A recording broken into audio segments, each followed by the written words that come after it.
The title, The Long Glasgow Kiss, comes from that very Glaswegian of habits, which is the headbutt. Throughout Scotland,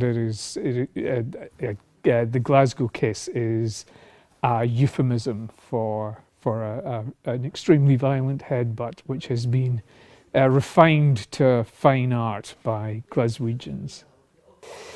The story behind the Long Glasgow Kiss involves Lennox, who is an inquiry agent, basically a private detective working in Glasgow in the 1950s.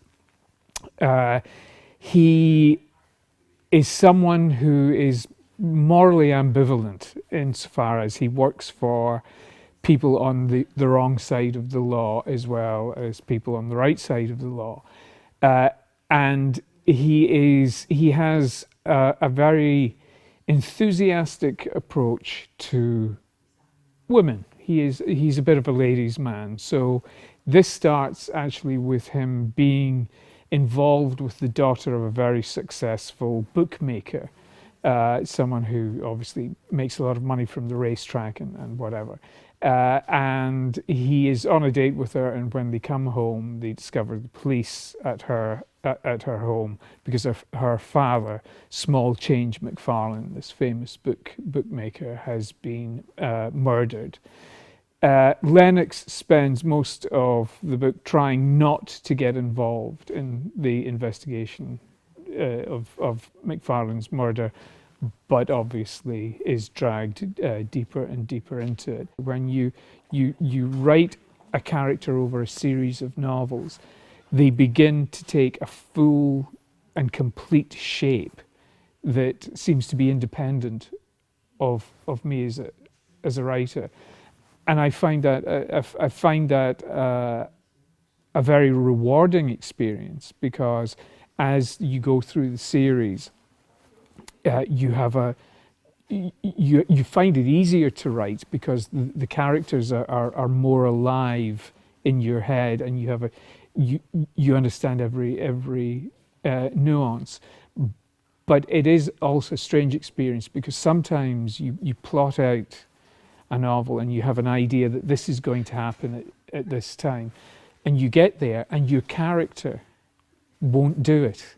There's something in the back of your head is saying, no, what you had planned here won't work. He's not going to do this. Classic noir is a form that I have always loved.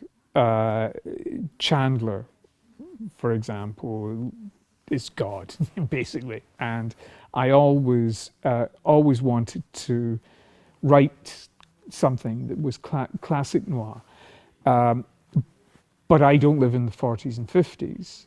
So what I wanted to do was to revisit the genre with hindsight, if you like, because I think that the readership today is more sophisticated in many ways than the readership when Chandler was writing. I would say there are more differences than similarities between the society of the 1950s and today. I think for me, it's part of the interest in writing about that period. I think that's where the differences lay.